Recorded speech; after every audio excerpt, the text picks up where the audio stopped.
In 1925, I went into Oklahoma looking for snake lore, and I came out with a fear of snakes that will last me the rest of my life. I admit it is foolish, since there are natural explanations for everything I saw and heard, but it masters me nonetheless.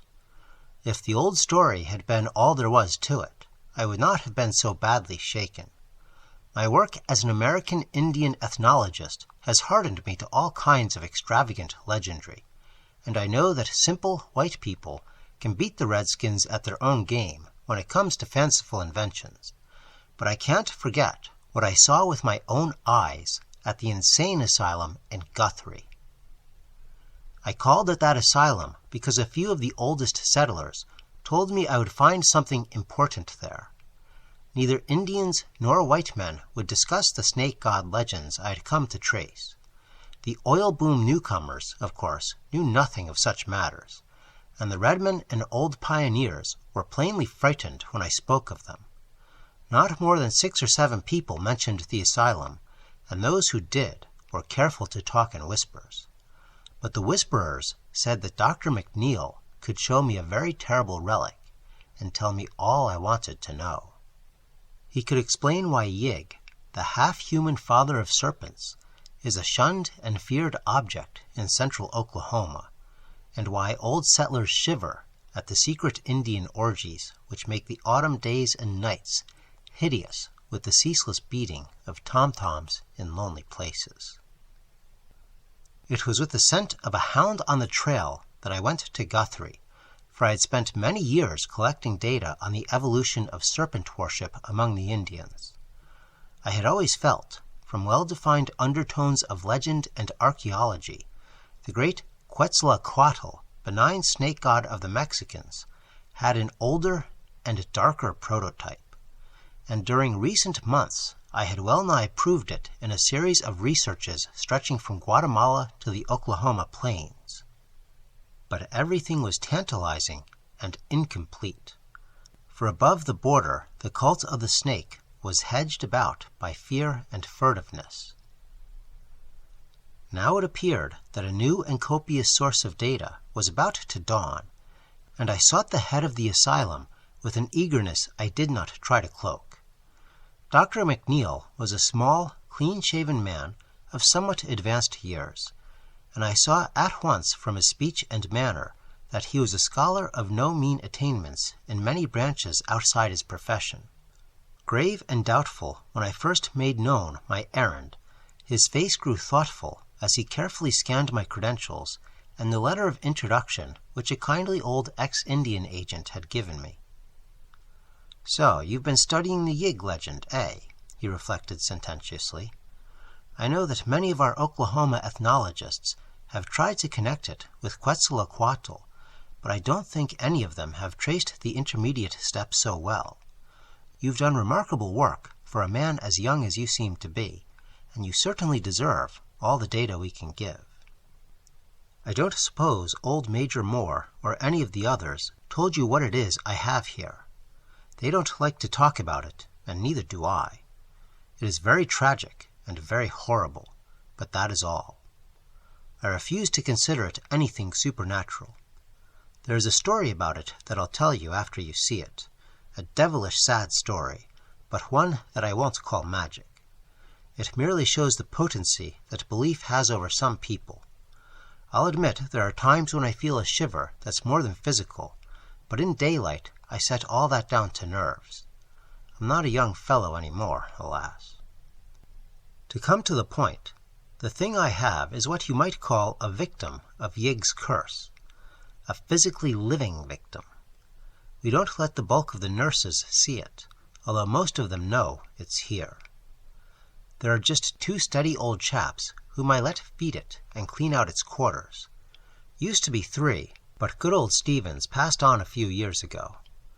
I suppose I'll have to break in a new group pretty soon, for the thing doesn't seem to age or change much, and we old boys can't last forever. Maybe the ethics of the near future will let us give it a merciful release, but it's hard to tell. Did you see that single ground glass basement window over in the east wing when you came up the drive? That's where it is. I'll take you there myself, now. You needn't make any comment. Just look through the movable panel in the door, and thank God the light isn't any stronger. Then I'll tell you the story, or as much as I've been able to piece together." We walked downstairs very quietly and did not talk as we threaded the corridors of the seemingly deserted basement. Dr. McNeil unlocked a gray-painted steel door, but it was only a bulkhead leading to a further stretch of hallway. At length, he paused before a door marked B116, opened a small observation panel which he could use only by standing on tiptoe, and pounded several times upon the painted metal, as if to arouse the occupant, whatever it might be. A faint stench came from the aperture as the doctor unclosed it, and I fancied his pounding elicited a kind of low, hissing response. Finally, he motioned me to replace him at the peephole, and I did so with a causeless and increasing tremor. The barred ground-glass window, close to the earth outside, admitted only a feeble and uncertain pallor, and I had to look into the malodorous den for several seconds before I could see what was crawling and wriggling about on the straw-covered floor, emitting every now and then a weak and vacuous hiss. Then the shadowed outlines began to take shape, and I perceived that the squirming entity bore some remote resemblance to a human form laid flat on its belly. I clutched at the door handle for support as I tried to keep from fainting. The moving object was almost of human size and entirely devoid of clothing. It was absolutely hairless, and its tawny-looking back seemed subtly squamous in the dim, ghoulish light. Around the shoulders it was rather speckled and brownish, and the head was very curiously flat. As it looked up to hiss at me, I saw that the beady little black eyes were damnably anthropoid, but I could not bear to study them long. They fastened themselves on me with a horrible persistence, so that I closed the panel gaspingly and left the creature to wriggle about unseen in its matted straw and spectral twilight. I must have reeled a bit, for I saw that the doctor was gently holding my arm as he guided me away. I was stuttering over and over again. But God's sake, what is it?" Dr. McNeil told me the story in his private office as I sprawled opposite him in an easy chair. The gold and crimson of late afternoon changed to the violet of early dusk, but still I sat, awed and motionless.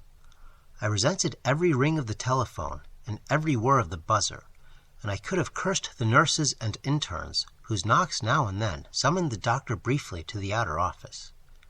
Night came, and I was glad my host switched on all the lights. Scientist though I was, my zeal for research was half forgotten amidst such breathless ecstasies of fright as a small boy might feel when whispered witch tales go the rounds of the chimney corner. It seems that Yig, snake god of the Central Plains tribe, presumably the primal source of the more southerly Quetzalcoatl or Kukulkan, was an odd, half-anthropomorphic devil of highly arbitrary and capricious nature. He was not wholly evil, and was usually quite well disposed toward those who gave proper respect to him and his children, the serpents. But in the autumn he became abnormally ravenous, and had to be driven away by means of suitable rites. That was why the tom-toms in the Pawnee, Wichita, and Caddo country pounded ceaselessly, week in and week out, in August, September, and October, and why the medicine men made strange noises with rattles and whistles, curiously like those of the Aztecs and Mayas. Yig's chief trait was a relentless devotion to his children, a devotion so great that the redskins almost feared to protect themselves from the venomous rattlesnakes which thronged the region. Frightful, clandestine tales hinted of his vengeance upon mortals who flouted him or wreaked harm upon his wriggling progeny, his chosen method being to turn his victim, after suitable tortures, to a spotted snake. In the old days of the Indian Territory, the doctor went on, there was not quite so much secrecy about Yig. The plains tribes, less cautious than the desert nomads and pueblos, talked freely of their legends and autumn ceremonies with the first Indian agents, and let considerable of their lore spread out through the neighboring regions of white settlement. The great fear came in the land rush days of '89, when some extraordinary incidents had been rumored, and the rumors sustained by what seemed to be hideously tangible proofs. Indians said that the new white men did not know how to get on with Yig, and afterward the settlers came to take that theory at face value. Now no old-timer in middle Oklahoma, white or red, could be induced to breathe a word about the snake god except in vague hints.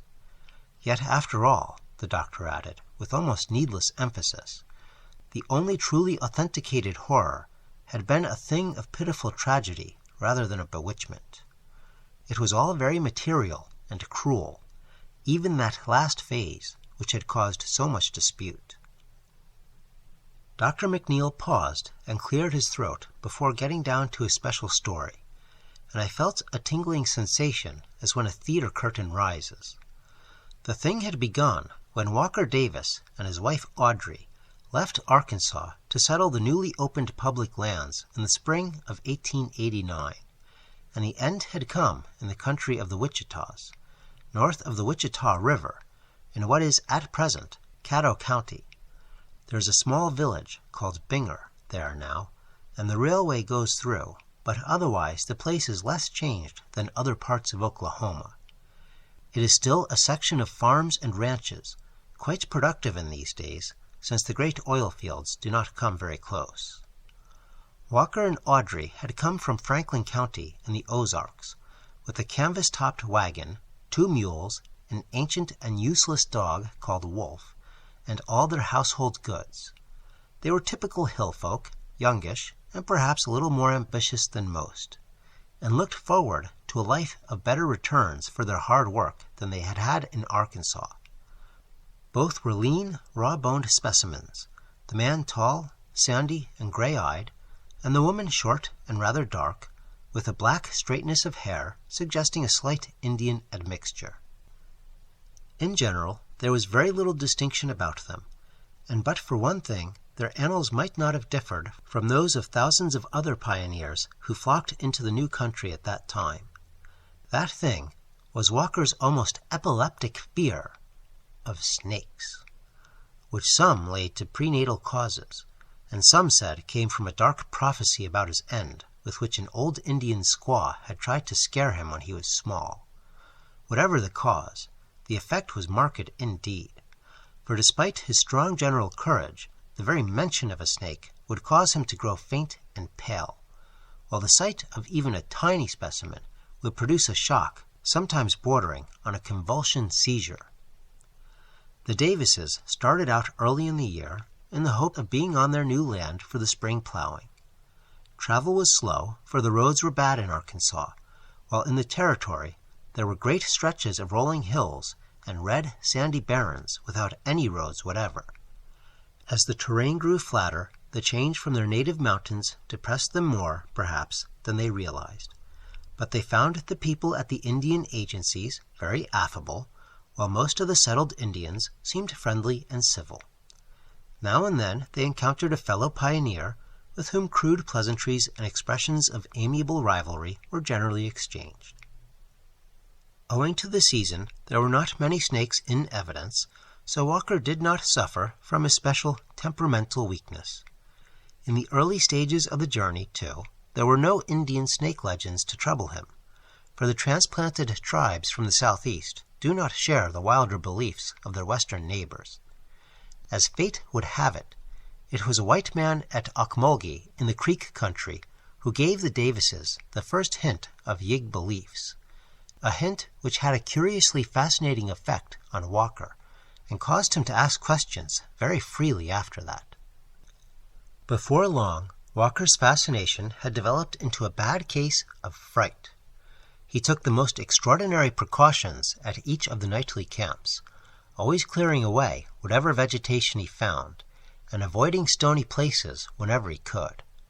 Every clump of stunted bushes and every cleft in the great slab-like rocks seemed to him now to hide malevolent serpents, while every human figure not obviously part of a settlement or emigrant train seemed to him a potential snake god, till nearness had proved the contrary. Fortunately, no troublesome encounters came at this stage to shake his nerves still further. As they approached the Kickapoo country, they found it harder and harder to avoid camping near rocks. Finally, it was no longer possible, and poor Walker was reduced to the puerile expedient of droning some of the rustic anti-snake charms he had learned in his boyhood. 2 or 3 times a snake was really glimpsed, and these sights did not help the sufferer in his efforts to preserve composure.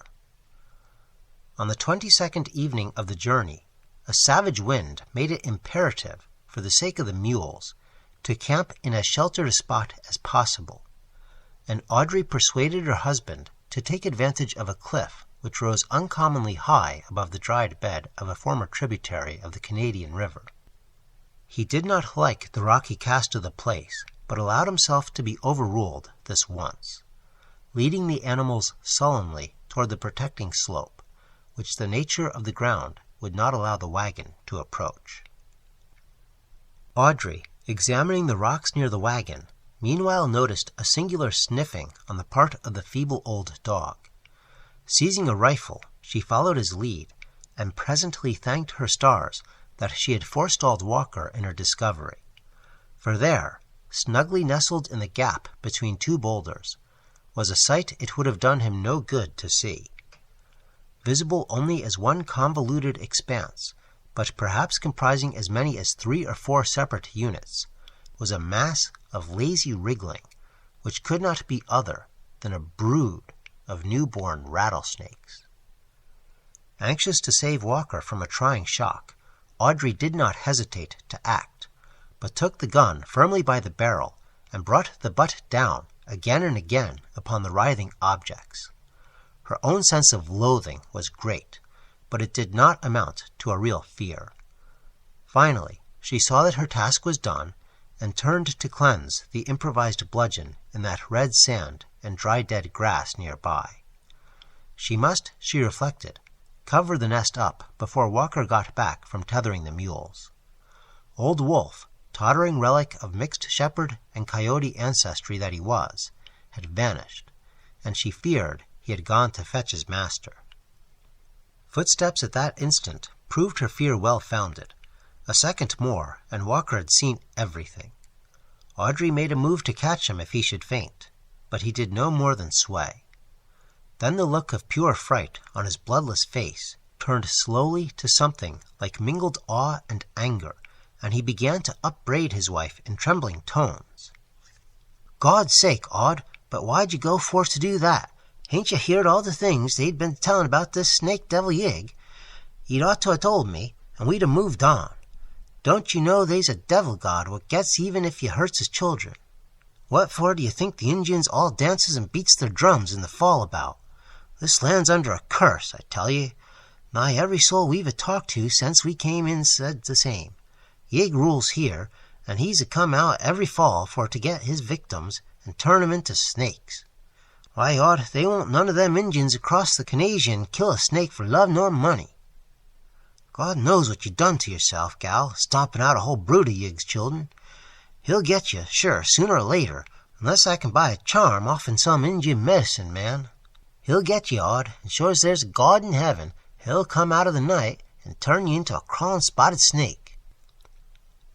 All the rest of the journey, Walker kept up the frightened reproofs and prophecies.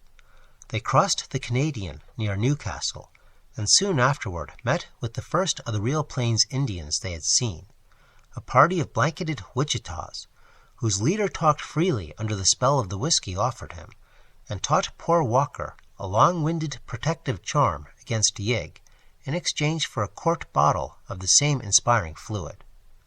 By the end of the week, the chosen site in the Wichita country was reached, and the Davises made haste to trace their boundaries and perform the spring plowing before even beginning the construction of a cabin. The region was flat, drearily windy, and sparse of natural vegetation, but promised great fertility under cultivation. Occasional outcroppings of granite diversified a soil of decomposed red sandstone, and here or there a great flat rock would stretch along the surface of the ground like a man-made floor. There seemed to be a very few snakes, or possible dens for them, so Audrey at last persuaded Walker to build the one-room cabin over a vast, smooth slab of exposed stone. With such a flooring, and with a good-sized fireplace, the wettest weather might be defied, though it soon became evident that dampness was no salient quality of the district. Logs were hauled in the wagon from the nearest belt of woods, many miles toward the Wichita Mountains.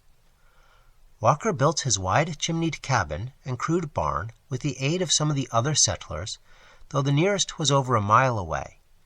In turn, he helped his helpers at similar house raisings, so that many ties of friendship sprang up between the new neighbors.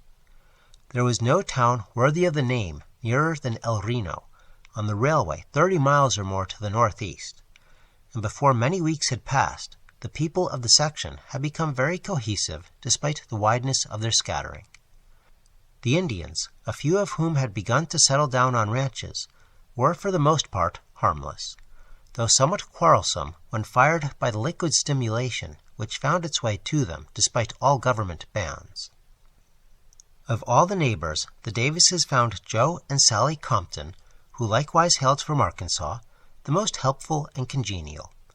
Sally is still alive, now known as Grandma Compton, and her son Clyde, then an infant in arms, has become one of the leading men of the state. Sally and Audrey used to visit each other often, for their cabins were only 2 miles apart, and in the long spring and summer afternoons they exchanged many a tale of old Arkansas and many a rumor about the new country. Sally was very sympathetic about Walker's weakness regarding snakes, but perhaps did more to aggravate than cure the parallel nervousness which Audrey was acquiring through his incessant praying and prophesying about the curse of Yig. She was uncommonly full of gruesome snake stories, and produced a direfully strong impression with her acknowledged masterpiece, the tale of a man in Scott County who had been bitten by a whole horde of rattlers at once, and had swelled so monstrously from poison that his body had finally burst with a pop. Needless to say, Audrey did not repeat this anecdote to her husband, and she implored the Comptons to beware of starting it on the rounds of the countryside. It is to Joe's and Sally's credit that they heeded this plea with the utmost fidelity. Walker did his corn planting early, and in midsummer improved his time by harvesting a fair crop of the native grass of the region. With the help of Joe Compton, he dug a well which gave a moderate supply of very good water, though he planned to sink an artesian later on. He did not run into many serious snake scares, and made his land as inhospitable as possible for wriggling visitors. Every now and then he rode over to the cluster of thatched conical huts which formed the main village of the Wichitas, and talked long with the old men and shamans about the snake god and how to nullify his wrath. Charms were always ready in exchange for whiskey, but much of the information he got was far from reassuring. Yig was a great god. He was bad medicine. He did not forget things. In the autumn, his children were hungry and wild, and Yig was hungry and wild too. All the tribes made medicine against Yig when the corn harvest came. They gave him some corn and danced in proper regalia to the sound of whistle, rattle, and drum. They kept the drums pounding to drive Yig away, and called down the aid of Tarawa, whose children men are, even as the snakes are Yig's children. It was bad that the squaw of Davis killed the children of Yig. Let Davis say the charms many times when the corn harvest comes. Yig is Yig. Yig is a great god. By the time the corn harvest did come, Walker had succeeded in getting his wife into a deplorably jumpy state. His prayers and borrowed incantations came to be a nuisance, and when the autumn rites of the Indians began, there was always a distant wind-borne pounding of tom-toms to lend an added background of the sinister. It was maddening to have the muffled clatter always stealing over the wide red plains. Why would it never stop? Day and night, week on week, it was always going in exhaustless relays, as persistently as the red dusty winds that carried it. Audrey loathed it more than her husband did, for he saw in it a compensating element of protection. It was with this sense of a mighty, intangible bulwark against evil that he got in his corn crop and prepared cabin and stable for the coming winter. The autumn was abnormally warm, and except for their primitive cookery, the Davises found scant use for the stone fireplace Walker had built with such care. Something in the unnaturalness of the hot dust clouds preyed on the nerves of all the settlers, but most of all on Audrey's and Walker's. The notions of a hovering snake curse and the weird, endless rhythm of the distant Indian drums formed a bad combination which any added element of the bizarre went far to render utterly unendurable. Notwithstanding this strain, several festive gatherings were held at one or another of the cabins after the crops were reaped, keeping naively alive in modernity those curious rites of the harvest home which are as old as human agriculture itself. Lafayette Smith, who came from southern Missouri and had a cabin about 3 miles east of Walker's, was a very passable fiddler, and his tunes did much to make the celebrants forget the monotonous beating of the distant tom-toms. Then Halloween drew near, and the settlers planned another frolic. This time, had they but known it, of a lineage older than even agriculture, the dread witch Sabbath of the primal pre-Aryans, kept alive through ages in the midnight blackness of secret woods, and still hinting at vague terrors under its latter-day mask of comedy and lightness. Halloween was to fall on a Thursday, and the neighbors agreed to gather for their first revel at the Davis cabin. It was on that 31st of October that the warm spell broke. The morning was gray and leaden, and by noon the incessant winds had changed from searingness to rawness. People shivered all the more because they were not prepared for the chill, and Walker Davis's old dog Wolf dragged himself warily indoors to a place beside the hearth. But the distant drums still thumped on, nor were the white citizenry less inclined to pursue their chosen rites. As early as 4 in the afternoon, the wagons began to arrive at Walker's cabin, and in the evening, after a memorable barbecue, Lafayette Smith's fiddle inspired a very fair-sized company to great feats of saltatory grotesqueness in the one good-sized but crowded room. The younger folk indulged in the amiable inanities proper to the season, and now and then old Wolf would howl with doleful and spine-tickling ominousness at some especially spectral strain from Lafayette's squeaky violin, a device he had never heard before. Mostly, though, this battered veteran slept through the merriment, for he was past the age of active interests and lived largely in his dreams. Tom and Jenny Rigby had brought their collie Zeke along, but the canines did not fraternize. Zeke seemed strangely uneasy over something, and nosed around curiously all the evening. Audrey and Walker made a fine couple on the floor, and Grandma Compton still likes to recall her impression of their dancing that night. Their worries seemed forgotten for the nonce, and Walker was shaved and trimmed into a surprising degree of spruceness.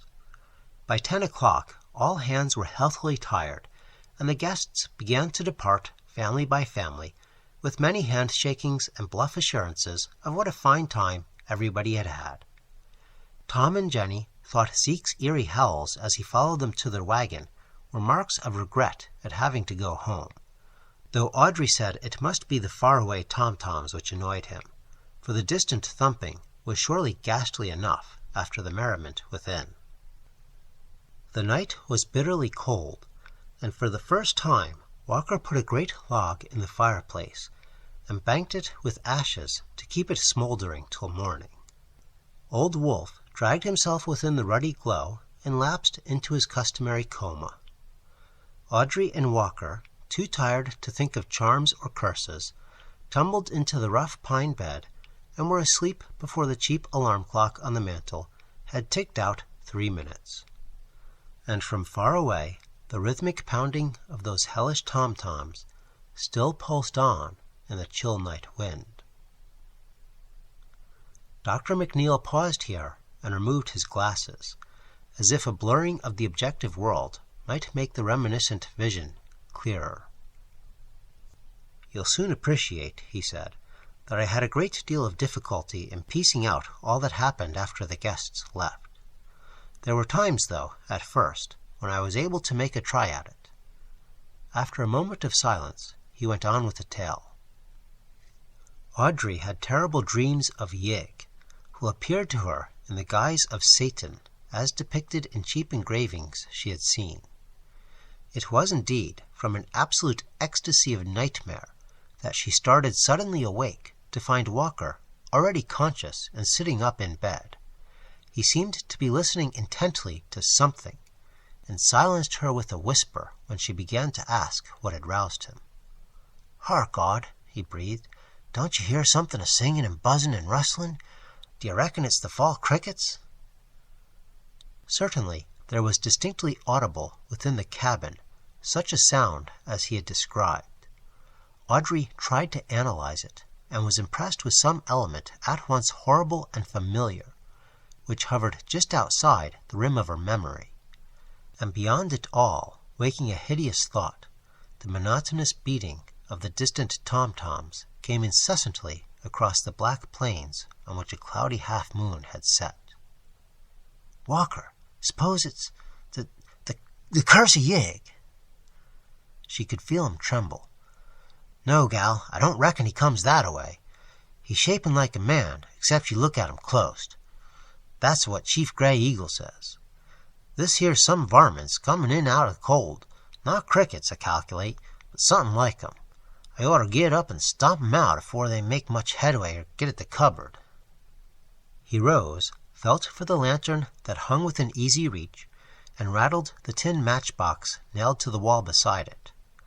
Audrey sat up in bed and watched the flare of the match grow into the steady glow of the lantern. Then, as their eyes began to take in the whole of the room, the crude rafters shook with the frenzy of their simultaneous shriek. For the flat, rocky floor, revealed in the newborn illumination, was one seething, brown-speckled mass of wriggling rattlesnakes, slithering toward the fire, and even now turning their loathsome heads to menace the fright-blasted lantern-bearer. It was only for an instant that Audrey saw the things. The reptiles were of every size, of uncountable numbers, and apparently of several varieties, and even as she looked, 2 or 3 of them reared their heads as if to strike at Walker. She did not faint. It was Walker's crash to the floor that extinguished the lantern and plunged her into blackness. He had not screamed a second time. Fright had paralyzed him, and he fell as if shot by silent arrows from no mortal's bow. To Audrey, the entire world seemed to whirl about fantastically, mingling with the nightmare from which she had started. Voluntary motion of any sort was impossible, for will and the sense of reality had left her. She fell back inertly on her pillow, hoping that she would wake soon. No actual sense of what had happened penetrated her mind for some time. Then, little by little, the suspicion that she was really awake began to dawn on her, and she was convulsed with a mounting blend of panic and grief which made her long to shriek out despite the inhibiting spell which kept her mute. Walker was gone, and she had not been able to help him. He had died of snakes, just as the old witch-woman had predicted when he was a little boy. Poor Wolf had not been able to help either. Probably he had not even awaked from his senile stupor. And now the crawling things must be coming for her, writhing closer and closer every moment in the dark, perhaps even now twining slipperily about the bedposts and oozing up over the coarse woolen blankets. Unconsciously, she crept under the clothes and trembled. It must be the curse of Yig. He had sent his monstrous children on All Hallows Night, and they had taken Walker first. Why was that? Wasn't he innocent enough? Why not come straight for her? Hadn't she killed those little rattlers alone? Then she thought of the curse's form as told by the Indians. She wouldn't be killed, just turned to a spotted snake. Ugh. So she would be like those things she had glimpsed on the floor, those things which Yig had sent to get her and enroll her among their number. She tried to mumble a charm that Walker had told her, but found she could not utter a single sound.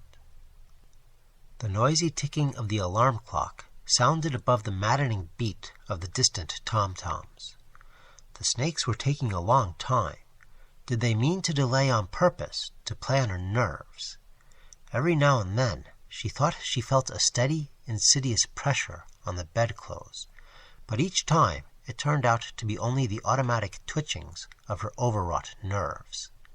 The clock ticked on in the dark, and a change came slowly over her thoughts. Those snakes couldn't have taken so long. They couldn't be Yig's messengers after all, but just natural rattlers that were nested below the rock and had been drawn there by the fire. They weren't coming for her, perhaps. Perhaps they had sated themselves on poor Walker. Where were they now? Gone? Coiled by the fire? Still crawling over the prone corpse of their victim? The clock ticked, and the distant drums throbbed on. At the thought of her husband's body lying there in the pitch blackness, a thrill of purely physical horror passed over Audrey. That story of Sally Compton's about the man back in Scott County, he too had been bitten by a whole bunch of rattlesnakes, and what had happened to him. The poison had rotted his flesh and swelled his whole corpse, and in the end the bloated thing had burst horribly, with a detestable popping noise. Was that what was happening to Walker down there on the rock floor? Instinctively, she felt she had begun to listen for something too terrible even to name to herself. The clock ticked on, keeping a kind of mocking, sardonic time with the far-off drumming that the night wind brought. She wished it were a striking clock, so that she could know how long this eldritch vigil must last. She cursed the toughness of fiber that kept her from fainting, and wondered what sort of relief the dawn could bring after all. Probably neighbors would pass. No doubt somebody would call. Would they find her still sane? Was she still sane now? Morbidly listening, Audrey all at once became aware of something which she had to verify with every effort of her will before she could believe it, and which, once verified, she did not know whether to welcome or dread. The distant beating of the Indian tom-toms had ceased. They had always maddened her, but had not Walker regarded them as a bulwark against nameless evil from outside the universe? What were some of those things he had repeated to her in whispers after talking with Grey Eagle and the Wichita medicine men? She did not relish this new and sudden silence after all. There was something sinister about it. The loud ticking clock seemed abnormal in its new loneliness. Capable at last of conscious motion, she shook the covers from her face and looked into the darkness toward the window. It must have cleared after the moon set, for she saw the square aperture distinctly against the background of stars. Then without warning came that shocking, unutterable sound. Ugh!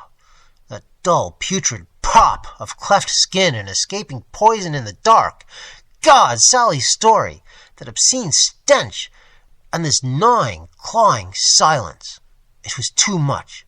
The bonds of muteness snapped, and the black night waxed reverberant with Audrey's screams of stark, unbridled frenzy.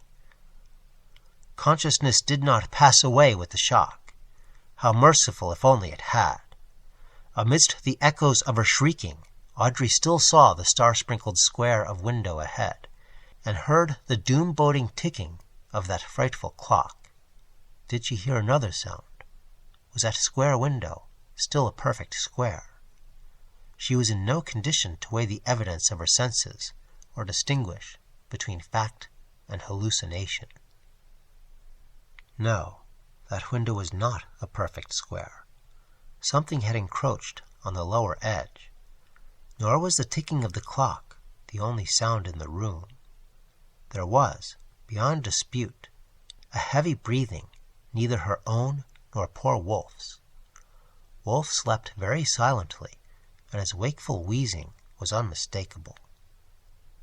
Then Audrey saw against the stars the black demonic silhouette of something anthropoid, the undulant bulk of a gigantic head and shoulders fumbling slowly toward her. "Yeah, yeah! Go away! Go away! Go away, snake devil! Go away, Yig! I didn't mean to kill him. I was feared he'd be scared of them. Don't, Yig, don't! I didn't go for to hurt your children. Don't come nigh me. Don't change me into no spotted snake." But the half-formless head and shoulders only lurched onward toward the bed, very silently. Everything snapped at once inside Audrey's head, and in a second she had turned from a cowering child to a raging madwoman. She knew where the axe was, hung against the wall on those pegs near the lantern. It was within easy reach, and she could find it in the dark. Before she was conscious of anything further, it was in her hands, and she was creeping toward the foot of the bed, toward the monstrous head and shoulders that every moment groped their way nearer. Had there been any light, the look on her face would not have been pleasant to see. "Take that, you! And that! And that! And that!" She was laughing shrilly now, and her cackles mounted higher as she saw that the starlight beyond the window was yielding to the dim prophetic pallor of coming dawn. Dr. McNeil wiped the perspiration from his forehead and put on his glasses again. I waited for him to resume, and as he kept silent, I spoke softly. "She lived. She was found. Was it ever explained?" The doctor cleared his throat. "Yes, she lived, in a way, and it was explained. I told you there was no bewitchment, only cruel, pitiful, material horror." It was Sally Compton who made the discovery. She had ridden over to the Davis cabin the next afternoon to talk over the party with Audrey, and had seen no smoke from the chimney. That was queer. It had turned very warm again, yet Audrey was usually cooking something at that hour. The mules were making hungry-sounding noises in the barn, and there was no sign of old Wolf sunning himself in the accustomed spot by the door. Altogether, Sally did not like the look of the place, so was very timid and hesitant as she dismounted and knocked. She got no answer, but waited some time before trying the crude door of split logs. The lock, it appeared, was unfastened, and she slowly pushed her way in. Then, perceiving what was there, she reeled back, gasped, and clung to the jamb to preserve her balance. The terrible odor had welled out as she opened the door, but that was not what had stunned her. It was what she had seen, for within that shadowy cabin monstrous things had happened, and 3 shocking objects remained on the floor to awe and baffle the beholder. Near the burned-out fireplace was the great dog, purple decay on the skin left bare by mange and old age, and the whole carcass burst by the puffing effect of rattlesnake poison. It must have been bitten by a veritable legion of the reptiles. To the right of the door was the axe-hacked remnant of what had been a man, clad in a nightshirt, and with the shattered bulk of a lantern clenched in one hand. He was totally free from any sign of snakebite. Near him lay the ensanguined axe, carelessly discarded. And wriggling flat on the floor was a loathsome, vacant-eyed thing that had been a woman, but was now only a mute, mad caricature. All that this thing could do was to hiss and hiss and hiss.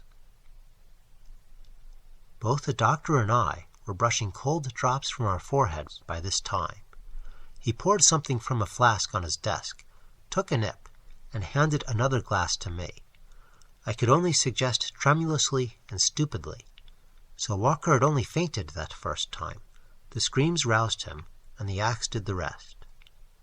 Yes, Dr. McNeil's voice was low, but he met his death from snakes just the same. It was his fear working in two ways. It made him faint, and it made him fill his wife with the wild stories that caused her to strike out when she thought she saw the snake devil. I thought for a moment. And Audrey, wasn't it queer how the curse of Yig seemed to work itself out on her? I suppose the impression of hissing snakes had been fairly ground into her. Yes, there were lucid spells at first, but they got to be fewer and fewer. Her hair came white at the roots as it grew, and later began to fall out. The skin grew blotchy, and when she died... I interrupted with a start. Died? Then what was that thing downstairs? McNeil spoke gravely. That is what was born to her 3/4 of a year afterward. There were 3 more of them. 2 were even worse. But this is the only one that lived.